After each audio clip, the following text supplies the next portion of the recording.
B A honours राजनीति विज्ञान semester 1 discipline specific course भारतीय राजनीतिक चिंतन में विचार और संस्थाएं ideas and institutions in Indian political thought महत्वपूर्ण प्रश्न और उत्तर शीर्षक वैदिक राजव्यवस्था और उत्तर वैदिक राजव्यवस्था प्रश्न वैदिक राजव्यवस्था और उत्तर वैदिक राजव्यवस्था के बीच अंतर स्पष्ट करें। उत्तर ऋग्वैदिक राजव्यवस्था की विशेषताएं 1 दुर्भाग्य से हमें ऋग्वैदिक काल में प्रशासनिक तंत्र की स्पष्ट तस्वीर नहीं मिलती है। ऐसा लगता है कि राजा या राजन्य प्रशासनिक या राजनीतिक शक्ति का केंद्र था।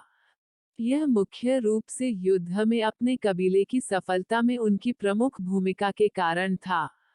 2 ऋग्वेद के कुछ शुरुआती अंश बताते हैं कि राजा को युद्ध और अन्य गुणों में उनकी भूमिका के आधार पर चुना गया था, लेकिन बाद में उनका पद वंशानुगत हो गया था। हालांकि राजा को असीमित शक्ति का प्रयोग करने की अनुमति नहीं थी। लोकप्रिय आदिवासी सभा और समिति ने उनकी गतिविधियों को सफलतापूर्वक नियंत्रित किया था।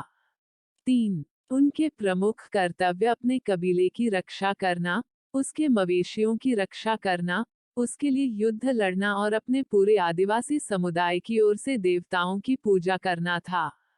4 ऋग्वेद में कुछ आदिवासी या कबीले आधारित सभाओं जैसे सभा, समिति, विदद, गण आदि का उल्लेख मिलता है।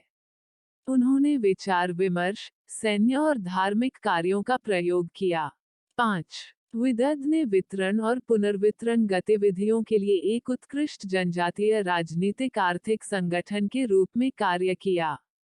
कभी कभी महिलाओं ने इस संगठन के कामकाज में महत्वपूर्ण भूमिका निभाई, लेकिन 2 सबसे महत्वपूर्ण सभाएं सभा और समिति ही थीं। कभी कभी महिलाएं भी सभा में शामिल होती थीं।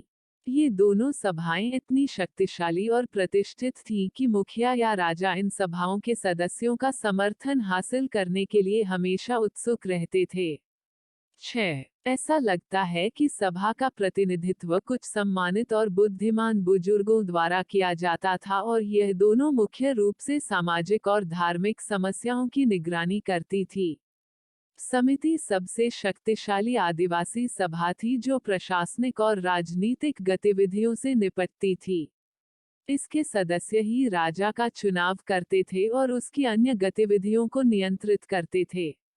जब राजा या राजन्य का पद वंशानुगत हो गया, तो इस सभा की शक्ति का ह्रास होने लगा।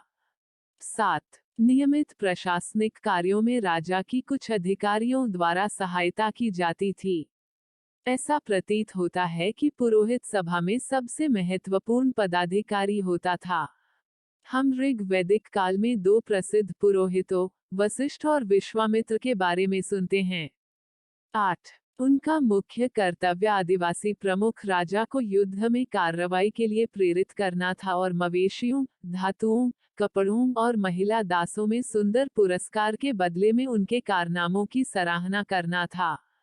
9 ऐसा प्रतीत होता है कि सेनानी एक अन्य महत्वपूर्ण पदाधिकारी थे, जिन्होंने युद्धों में भालों, कुल्हाड़ियों, तलवारों आदि का प्रयोग किया।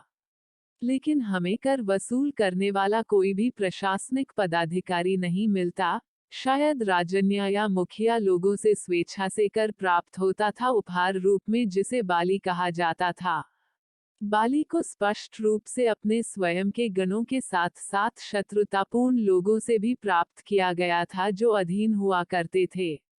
10 ऐसा कहा जाता है कि देवता जब प्रसाद या बाली से प्रसन्न होते हैं, तो वे मवेशियों, घोड़ों, पुत्रों, छापे आदि में जीत के लिए अपनी इच्छाओं को पूरा करते हैं।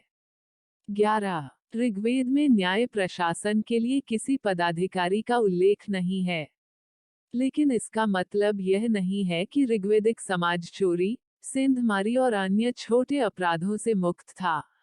हम अक्सर चोरी के बारे में सुनते हैं। राजा के पास कोई नियमित सेना नहीं थी, लेकिन युद्ध के समय उसने एक मिलिशिया को इकट्ठा किया, जिसके सैन्य कार्य विभिन्न आदिवासी समूहों जैसे व्रत, गण, ग्राम, सरधा आदि द्वारा किए जाते थे। 12 यह सही तर्क दिया जाता है कि ऋग्वैदिक समाज में एक आदिवासी समाज था। सरकार की वह प्रणाली जिसमें सैन्य तत्व की प्रमुख विशेषता थी। नागरिक प्रणाली या क्षेत्रीय प्रशासन की कमी ऋग्वैदिक लोगों के निरंतर खानाबदोश प्रकृति के कारण थी। आइए अब हम बाद की वैदिक राजनीति की विशेषताएं समझे। 1. राजनीतिक क्षितिज पर हम इस अवधि के दौरान कुछ महत्वपूर्ण परिवर्तन देखते हैं। लोकप्रिय जनजातीय सभाओं ने अपना महत्व खो दिया। उनके स्थान पर राजशाही सत्ता में वृद्धि हुई। 2. विदत, जो वितरणात्मक जनजातीय संगठन के रूप में कार्य करता था, इस अवधि के दौरान लुप्त हो गया। यहाँ तक कि सभा और समिति ने भी अपना समतावादी और सहभागी चरित्र खो दिया। 3. अब उन पर उभरते हुए सरदारों और अनुष्ठानिक रूप से शक्तिशाली ब्राह्मणों का प्रभुत्व था। महिलाओं को अब सभा में बैठने या वितरण अधिकारियों के रूप में कार्य करने की अनुमति नहीं थी। 4. ऋग्वेद का चरवाहा, लूट का कब्जा, अर्थ खानाबदोश और आदिवासी समाज एक किसान, यद्यपि छोटे पैमाने पर और क्षेत्रीय समाज में बदल गया था। 5. राजकुमारों ने अभी भी जनजातियों पर शासन किया था, लेकिन उनकी प्रमुख जनजातियां उन क्षेत्रों के समान हो गईं, जिनमें उनके स्वयं के अलावा अन्य जनजातियों का निवास हो सकता है। 6. प्रारंभ में पंचाल लोगों का नाम था, और फिर यह एक क्षेत्र का नाम बन गया। इस प्रकार आदिवासी नाम एक क्षेत्र का नाम बन गया। मुखिया या राजा के चुनाव की पहले की प्रथा धीरे धीरे पृष्ठभूमि में चली गई और समाप्त हो गई। 7.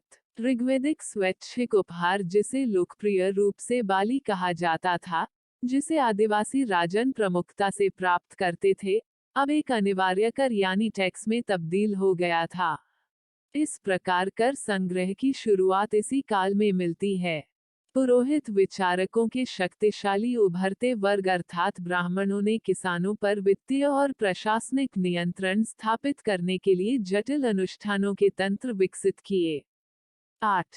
शतपथ और ऐत्रेय ब्राह्मण उन व्यक्तियों, वैश्यों और किसानों की कड़ी निंदा करते हैं जो शासक को हेय दृष्टि से देखते थे, अवज्ञा करते थे और उसके विरुद्ध विद्रोह करते थे।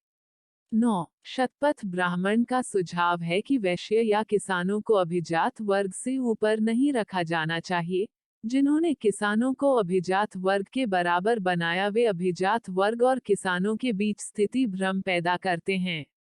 10. ऐत्रेय ब्राह्मण का कहना है कि वैश्य या किसान घास है और कुलीनता या अभिजात वर्ग हिरण है। घास हमेशा हिरणों द्वारा खाए जाने के लिए होती है।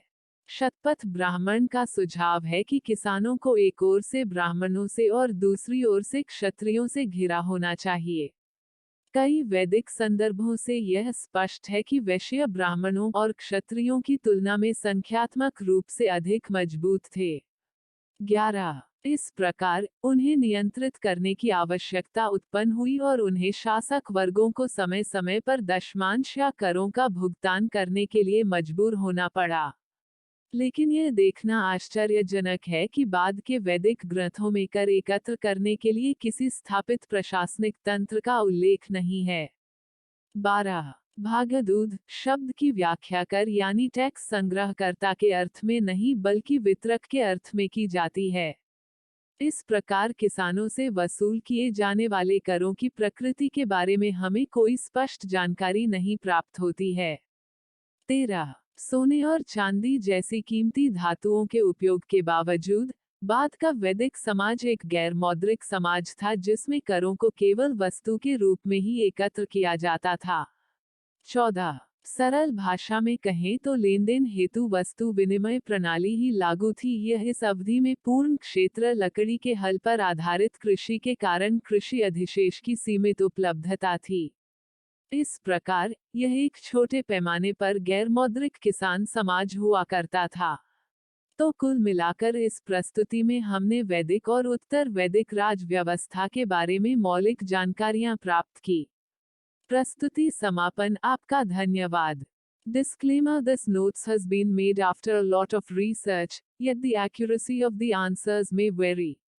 The author assumes no responsibility or liability for any errors or omissions in the content of this notes.